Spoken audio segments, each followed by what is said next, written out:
It was my fucking grandma, mate. I just saw a photo of my fucking grandma. Mate, I haven't cried like that. I cried in the car for about 5 minutes. Some girl goes, "You all right?" I said, "Yeah, I am. I'm just looking at my fucking past grandma, if you don't mind."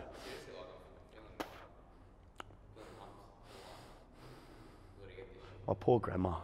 Anyway, I love that woman. I promise her so much. Got to deliver. Got to deliver. That was probably the most raw moment I could ever give anyone. I think that's the most raw moment I just could give anyone. I just, this industry is just, I looked over at Sky. I think I looked over at Sky and I thought to myself, this chick came from South Australia to do this, yet I just kept thinking about the industry when I started. She comes all the way from South Australia, yet there's people who just go online, just, you know what I mean? Like, I just felt like I've got to help. I have a profile now. I've got to help all the people who want to do this right. And if it takes me showing that side of me, which I do show a lot, if it shows that side of me going, this guy's legit. I don't know, the war veterans as well, and there's, you know, these guys could have died at war, yet we have kids who complain about doing 2 hours hard work. It's like when I was trying to find someone to do here, before Brick, there was no one I could find that could do hard work. Like, everyone would just shy away from it. Like, doing internship work. No one would do it right. Everyone would just do a shit job. I'm like, this guy's fucked. These guys are all lazy. They don't have my work ethic. And then people go, "Oh, you're too harsh." No, I'm not. I think I'm quite fair. It was hard. I don't know, just seeing that photo and then think about the war veterans, and this industry should be better. It's not. It's just disgusting. And I promised my grandma I'd help. Anyway, yeah. Well, fuck, I'm actually mentally fucking drained after that. But anyway. Seeing my photo of my grandma, man, that just fucking, I reckon that brought out, 8 months worth of just me holding shit in. Just like, literally, I've never been that fucking upset. I don't know why it made me upset. You know what it was? Because at that moment, I remember telling her what I was going to do. I remember specifically saying to her, "This is what I'm going to do." And there's a few things I won't bring up, but I just promised her that. And it's like, almost like, it wasn't the kick in the ass I needed because I knew what I needed to do, but it was almost like, just seeing her, and the photo of just her is just beautiful. So, she was a fighter, man. Went through World War, mate, imagine going through World War II only eating potatoes for like years. She ate potatoes. You'd be fine, you're a carb king. G'day guys, welcome to Ask Woodford. If you heard this before, I just had I'll just give you my passionate rant on, I'll just give you a background of it. I saw my grandma, a photo of my grandma. And without getting too emotional again, my grandma was a beautiful person. She passed away after having a stroke. First of all, she had a stroke, right? And then some dickhead convinced her to fly. I don't know why she flew to fucking Western Australia. And she shouldn't have to see her brother. And she had a stroke on the plane. So didn't die. My grandma wouldn't fucking die. Oh no, grandma wouldn't die. She's a fighter. Didn't die, came back. And she couldn't fly. She got there, had the stroke, and she couldn't fly for so long. I think it was like 2 months before she came back. But my grandma was a very independent woman. She fucking knew she didn't want to be told what to do. You could see in her face. So I remember that day, I went and saw her a few times, right? She probably lasted, probably when she came back, she lasted probably about 8 weeks, right? The day I saw her before she died, she wanted to see me. Apparently she kept asking for me. Don't know. We still can't figure this out, right? She kept asking for me, but she couldn't talk. She could only write it down. She kept pointing to photos of me, right? I went and saw her, and she saw me and smiled. And it was the first time she smiled, Mum said. First time she smiled.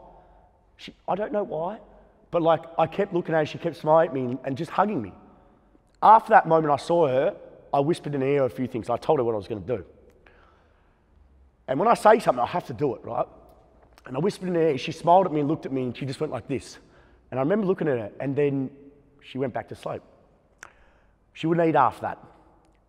We couldn't work it out. She wouldn't eat, stopped eating. Because she knew she couldn't, she wants to be an independent woman. She knew for the rest of her life, I'm not going to live here. I'm not going to let people feed me. I don't want that. But Mum, we felt that after seeing me, that was her goodbye. She said goodbye to everyone, but she wanted to look at me one more time. I think she always cared about, like, she always very special with me. She smiled at me, looked at me, and then stopped eating. Didn't eat for fucking a week. because she just wanted to die. She didn't want to be like that. And that's what the doctors say. Sometimes they just want to pass away. And she passed away. She stopped eating, completely stopped eating. But the funniest thing is about this whole thing was she waited for me to say goodbye. It was like I was her last. Even though I said goodbye to her, she just looked at me and just smiled and just, that was it. Interesting about that though, isn't it? And she smiled, I don't know, very freaky for me. Not freaky, but almost like, for me, seeing that photo, it was like everything I've ever wanted to achieve in my life, I have to achieve it for her. That I give everything, I promised her what I was going to do, I have to do it. That's my passion, my love for what I do is every day you come in here and you want to do something you love. There's so many people in this industry who do it for the opposite reasons. And when I say opposite reasons, what I mean by that is they'll do it for fame, social media fame, or they'll do it for the financial gain. Now, I have nothing against financial gain, by the way, just to let you know, nothing against financial gain. Everyone needs money to live, right? But if your sole purpose is to get in this industry for financial matters, you're doing it wrong. You're completely doing it wrong. Because if that's your number one focus, just numbers, then we're forgetting about the main reason why we do our job. And our job is to help people on their journey. It could be weight loss, it could be fat loss, it could be muscle gain, it could be general health and fitness, it could be for us, rehab, and by the way, I'm pointing over because Sky's there, so that's the reason why I'm pointing over there, just to let everyone know. But it could be a number of things. It could be strength and conditioning, it could be athlete performance. You need to get in that for that reason. So I think that for me, it was like seeing that photo and it just brought up a lot of my passion, a lot of love, a lot of things that I remembered I told her, and I'll go to death for this industry. Like I will be one of those people who just always stick up for if you're doing the right thing. A lot of people think I call too many people out. I've been doing this so long. For me, it's just, I don't think I call people out. I call bullshit out. There's a difference. I'm not going to call anyone out I believe doing the right thing, but if you're going to bullshit people for money to make yourself financially rich off a lie, then I will call you out. I just think it's unfair on the real professionals in the industry who are trying to do things right, because they've never had a voice. Now I have a voice now, I have a platform, right? I want to help. The only way we can help move this industry forward is push the professionals who are doing the right thing. That's it. I feel that was probably a few years of built up aggression, I'll be honest with you. And also seeing the war veterans as well. My grandpa was in the war, my G Wood's dad was in the war, came back from the war, was never the same. They gave up their life, a lot of them gave up their life, the veterans, so we can live in this great country of ours. So I think a lot of kids these days, they accept mediocrity. Like when people come here, there's nothing worse for me than mediocrity. What I mean by that is, I am not talented, I am not smart. In no way do I have any of those traits, right? But my difference is, I work hard and I get the most out of myself. If I'm going to be Drew Wilson, if I'm going to be a shit shoveler, I'm going to be the best shit shoveler around, right? Just get the best out of yourself. That's all I've ever asked. I'm not asking above and beyond. All I'm just asking is to give your best effort. Is it that fucking hard to give me your best fucking effort? But these days, everyone's like, oh, that will do. There's nothing worse than that fucking attitude. That will do. The worst attitude ever. Oh, that will do. Or I'll just accept it. Not good enough. Not good enough at all. I think that's the issue about this whole industry. It's like, oh, someone else will fix it. Someone else will do that. Someone else will do that. Oh, we've got governing bodies. Fuck the governing bodies. Fuck them if they're not going to do the job. I don't give a fine. Fuck. Mate, at the end of the day, mate, I took responsibility for myself. I took myself for trying to develop this industry. I have nothing against the governing bodies. I couldn't give a flying fuck about any of them, really. I'll just govern myself. I'm going to help myself out, right? And through helping myself out, I'm going to help everyone else out, right? Because I'll be honest with you, after what I got told from former CEO, they can't do anything. The governing bodies can't do fuck all. You literally can come out and say anything you want in this industry. Literally anything. There is no repercussions. Until it gets changed from the government, there's legislation from the government, then it will change. Get legislation. That's all I'm going to say.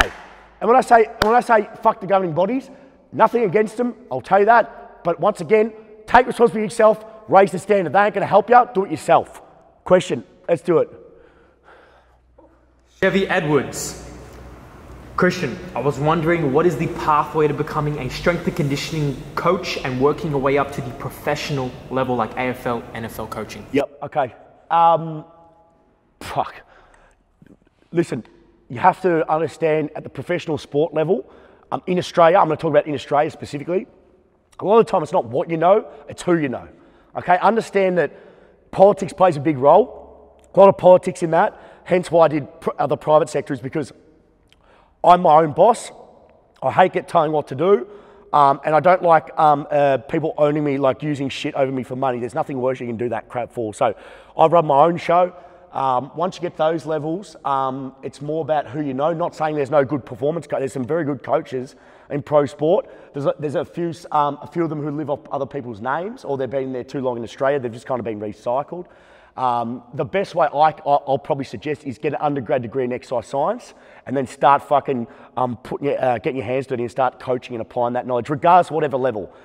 Junior, amateur, sub-elite, elite level, just get your hands dirty and then start networking. Network. You got to network, right? Network the fuck out of it, because you're going to have to get a lot of networks. And then the issue with pro sport is in Australia, which really annoys me because some of my mates have been through there, there's no job security. They'll give you a 1-year deal. Like, what kind of fucking job security is a 1-year deal? Like, seriously, 1 year. What if you got a fucking family?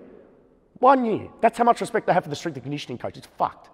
That's just talking from what I've been told anyway, but I could be wrong. But some of them get, so you know, the high performance guys get a little bit more. The high performance managers might get 3, 4 years, 5 years. You're here for the good ones. Listen, my advice is always private sector. But once again, I have no issue with anyone going pro sport. Probably look pro sport America, but once again, it's a hard industry as well. So anywhere's hard, depends what you want to do. My thing is you just got to stick out as much as possible. That's it.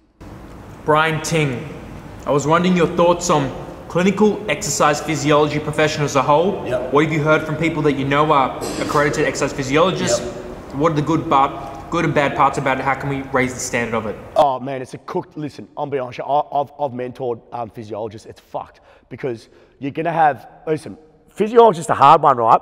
You're going to do a 5-year degree, yet physios are going to say they do the same thing. It's a big issue right now because there's a big crossover between the two. Personally, I wouldn't do it. I think it's a waste of time. But if you're interested in those side of it, in terms of neuromuscular, in terms of cardiovascular disease management, yeah, I guess if you're into that, you like that, do it. How can you, listen, the governing body, ESSA, need to fucking really educate more people on what a physiologist is. It's up to them. They get enough money through their members. They need to start doing something about it. Start educating more people. No general public person would know what the fuck a physiologist is. Do you agree with me on that? Would anyone know what the fuck a physiologist is? No one. This is what I keep talking about. I reckon what made the role of a personal trainer in Australia? What helped develop personal training in Australia? What was the show? Even though it was a shit show, what was it? The Biggest Loser, right? Put me on a show, and once again, I'm gonna keep pushing this. I'll push this for years. Channel 10, Channel 7, Channel 9, SBS. I don't give a fuck what network. I'll get your viewers, and I'll get your viewers the right and the wrong way, but it doesn't matter. You still get viewers. Put me on a show, right? I've already got an idea for a show. I'm the Gordon Ramsay of the fucking fitness industry in Australia right now, right? Put me on a show. Give me a shot. I've got a perfect idea for a show, right? The minute they give me a show, more people exposed to it, what's going to happen with our industry? It's going to be raised, because they're going to start seeing the bullshit over the real stuff. Put me on a show. So, Channel 9, Channel 10, Channel 7, you want someone who's going to call out bullshit, who's going to get your fucking ratings, put me on your show. Put me on late, because I'm going to swear a lot, right? I am Gordon Ramsay of the fitness industry. That's what I believe. Needs more awareness. Exercise physiology needs more awareness. Do you agree with what I'm saying about the Gordon Ramsay reference? I think it's a perfect analogy. Thank you. I think it's exactly how you walk into a board of people. That's how you sell it. Hey, and Gordon Ramsay, you are my boy. Mate, you watch him, how passionate that guy is. So when people say I swear too much, I'm always like, when I swear, I get passionate, right? Watch him. He's the most passionate guy at what he does, right? He is so passionate. I love him. Mate, he is, I would love to spend an hour with him. Him and I together would be classic. Can you imagine Gordon Ramsay and I talking for an hour? How many F-bombs would be fucking dropped? Fuck, that would be funny. Oh, that would be good.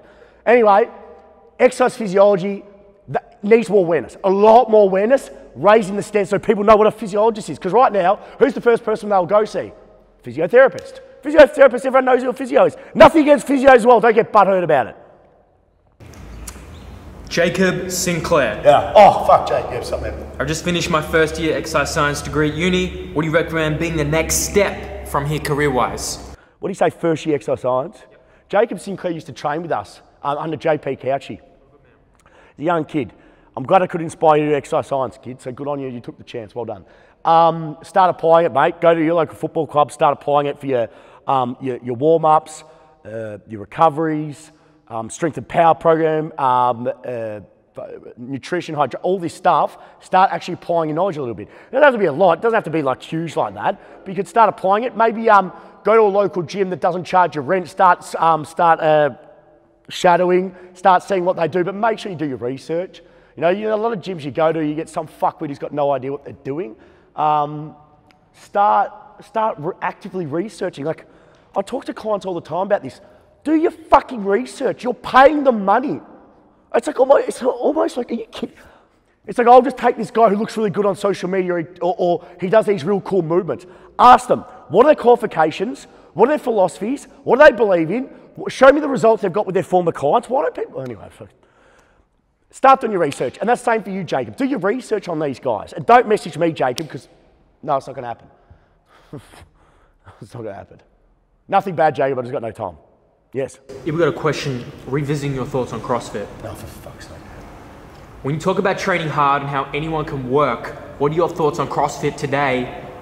And in doing some research himself, he's feel like it's stressing his body out a lot, like it's an all or nothing type of sprint without any necessary methodical approach or program. Well, it doesn't have it. It's not a methodical approach. It's literally wadding. Literally, you're doing a different wad every day. There's no methodical approach. It just flogged the fuck out of you. That's literally it. Now, here we go. CrossFit is a strength sport, right? No issue with it, right? What's happened is now is F45 have come in, right? People moved away from the CrossFit thing because CrossFit, in terms of CrossFit was fantastic to get people to move away from your machine-based weights to free weights, compound multi-joint movements, explosive movements, clean, snatches, jerk, fantastic, right? Once again, it's a fucking sport, right? So people have gone away from that to F45. That's why F45 took their entire market. Because what's F45? Hey, if you want to go to F45, go to my boys F45, Shandoyle, F45 Little Collins, the best F45. I upskill their staff miles ahead of anyone else. I couldn't give a flying fuck about any other F45. That's the best F45 in Australia by a mile. And you asked me the reason why, is because I upskilled them, that's why. Also because he's my boy, so there we go. F45 Little Collins, I'd be going there. Sorry, Sky. So when you look at CrossFit, it's a strength-based sport, and the reason why F45 have taken their market is because it's less strength-based, and in terms of the complexity of the exercises, it's a lot easier to learn. And you know the stigma around CrossFit these days is you get injured. Regardless if it's true or not, it's still a stigma, right? And it's a strength sport, so people are going to cross. By the way, the best CrossFitters, they just don't do WOD, they do actually structured training. I have nothing against CrossFit, by the way. The reason why I went after CrossFit all those years ago is because what was happening was this, right? And if we'd love to find the clip. Imagine if we found that clip of me saying about rhabdomyolysis. And I'm like, dude, it was so funny. I had about 22 people message me off an 8-second clip. For everyone out there, if you don't know, I was on the project in my second year. Second year in. They came here, they filmed me for about an hour and a half, and I had 6 seconds of footage of me saying, CrossFit is bad for some CrossFit sessions create rhabdomyolysis. And then the other dude, look, I reckon they made him look really dumb because, you know, TV, what they can do. But this guy goes, we all give high fives and all this shit. And me and my mate sitting there going, whoa, you sounded smart. This guy sounded like a fucking idiot. Dude, should have heard what he was saying. He's like, we give high fives. I'm sitting there, is this guy an idiot? Like, you can just imagine, like, just a typical, just low IQ about exercise in general. I'm sitting there going, the fuck? Listen, like anything, there's good CrossFit boxes and there's bad CrossFit boxes. You can do a 2-day course and open a CrossFit box. Where's the governance in that? Where's the level of standard? But like anything, you know, you've got good and bad points of it. I think, but saying that though, the bad CrossFit boxes really fuck up for the good CrossFit boxes. Really, really bad. And the reason why I went after CrossFit is, let me explain to you guys. 6 years ago, before I started Woodford, right? There was 2 places you can go to, right? To do this, right? General commercial gyms, or CrossFit exploded. Exploded. And I'm talking, everyone wanted to own a CrossFit box, right? Now, what happened at that stage, right? I came back from the States, right? And I was hell-bent on developing the private sector in Australia. I said, fuck it. I'm all in here. I told my mum, I'm going to be the Joe DeFranco of Australia. Now, I clearly said to her, Joe DeFranco, she goes, who? I said, Mum, don't worry, you'll hear about him, right? And I still remember her face going, who's Joe DeFranco, Jeffrey? And I just remember G Wood going, oh, he's idle. I still remember saying that to Mum. I said, Mum, one day I'm going to be the Joe DeFranco of Australia. She goes, who's Joe DeFranco? You know, imagine my mum said, who's Joe DeFranco? And then what happened was I came back and all this CrossFit thing was coming out, like everyone, bro, like everyone. Then, this is what started the whole thing for me. Just because CrossFit were doing Olympic lifts and squatting full range heavy and all this shit, a lot of them started saying they do athletic preparation. Now, I had two options here. I could go with it and let it go, or I could just go, fuck this shit. I'm coming after these pricks. I'm going to make a name for myself. Because you know what? When you take down a king and you take down an army, then you become the king. And I said, I'm going to take it. I'm going to fight these guys. And when I say fight, I'm going to give my opinion. I'm not going to go on there. You know me. I have a rule on social media. I never, ever go on anyone else's page to bring them down. Never. Do you know my only thing is I go on other people's pages to pump them up. And I will literally give you 10 free sessions if you can find me putting down someone else on social media. I don't do it. On their page or on your page? On their page. But on my page, that's my opinion. I can do what the fuck I want, right? I'll never do it because for me, that's pathetic. I'll never do that. I pump people, I bring people up, right? I think that's low and scum-like, right? But everyone does it to me. Actually, everyone used to do it to me. No one does it to me now. Unless they really want to roll with me, let's roll then. I say the same thing. You want to roll? Come down. Let's talk one-on-one. If you think you're right, let's go. Let's have an open and honest discussion. They never take me up on it. Wonder why? Because what happens is, human nature is interesting, Alex. Very, very interesting. I'm 32. I've worked this out now, right? Human nature, right? When I say something, right? When someone says something, I'll give you an example, right? Someone says something like this. I think the glutes we overemphasize the glutes athletic development, right? Now, when I was younger, I would have been like, oh my God, I can't believe he's saying he's against my method, like what I believe in the glutes for athletic development. That's when I was young, that's my ego talking, right? These days, I'm like, okay, that's the way he does it, that's fine. I do it my way, they do it, no issue with that. When I say something in the way I say it, the passion I say it, I know it works, people who don't believe in it will get offended. I'll give you an example. There's a guy in Ballarat, right? Little bitch, right? You little bitch. I'll name him, but I'm not going to give him any publicity. I'll tell you what I said to him, right? I whinged about, I complained about these fucking, these lies in the industry, right? How they were making money off other people's demise, right? This guy comes onto my personal page, right, and starts ripping on me fully. Turns out this guy doesn't have a degree in sports science. Turns out this guy's trying to train athletes. So can you start to see why he projected his insecurity on me? Do you understand how that works, right? So in human nature, when we feel like someone's attacking them, when I wasn't attacking him, all I was saying was, people like Alan Clark who lie to people and want to fucking make money off people who don't have qualifications, I was just saying that they shouldn't be doing that shit. Am I right in saying that? Of course I am, right? But he took that because he's insecure within his own self, and then he started paying me out to make himself feel better, right? Because he's trying to train athletes, right? Can you start to see human nature? That's his ego talking, right? That's his ego. Now, if someone else was to say that against me, like someone says, I'll give you an example, Woodford doesn't know what he's talking about. That's fine, that's your opinion. I'm not going to write his page. It is what it is. Cool. But you come on my page and write something completely different, right? I could say his name, but I ain't giving publicity to him. But, brother, if you're listening to this, you're probably not, but mate, come on. Like, seriously, man, like, he said something about, even worse, he's like, he said, you might think you're changing the game, but the game's past you. So what you're saying is you have to lie to people to make money. Like, mate, his whole point was so stupid. All these people started coming on and going, what the fuck's your point? Like, that's the one that, you just can't argue with stupid people. Like, at the end of the day, he's a dumbass, and you could just tell by his training as well. So I feel a bit sorry for people like that. They're willing to do that. But once again, that is human nature because he's projecting, because Alex, I can't get over, when I have an opinion, people get so angry. It's just my opinion. If you don't like it, well, deal with it. Do something about it. Make a gym that's better that kills it. Do something. Become an authority then. Become like a guy who says the truth. Do it. But they won't. Do you know why? They're scared. They're scared. They're scared of being judged. I'm not. That's why I'm here. People don't want to hear the truth, man. I'm just going to tell you the truth. If you don't like it, you don't like it. If you like it, like it. I tell people the truth. Some people tell me the truth. Sometimes I tell them to fuck off. Sometimes I go, fuck, that's probably true. 9 times out of 10, I'll tell them to fuck off. If they're not in my circle and they can't give me a call, I'm not going to listen to them. Like some dude said to me on LinkedIn, you got to stop look, about our ass Woodford, what we're doing. He goes, you got to stop doing this, this and this. I didn't write anything. Oh, I can't remember, who gives a fuck. But I've been in the industry 22 years, you know that bullshit. I know when you're going to last, you're not going to last. I'm not going to give a fuck, mate. Who the fuck are you? I'm not going to write, I didn't write back to it. That's his opinion. Did I even take it on board? Nah, not at all. But he's not in my circle. If someone in my circle wants to tell me about it, yeah, I'll listen. No, if you're not in my circle, don't listen to anyone. Very rarely will I listen to anyone outside my circle these days. I go with my heart and what I believe in. Because I wouldn't be here without it. That's how it is. That's a long-winded question. Answer. All right, guys, that's episode 35 done of Ask Woodford. As you can see, I was very passionate. It's very hot in here, that's why I've rolled the sleeves up. No other reason. I know someone will get on me about the reason. Very passionate episode. That was probably one of my most passionate. Episode 35. Guys, I can't appreciate you for watching this. How many days do I go to Franco? How many?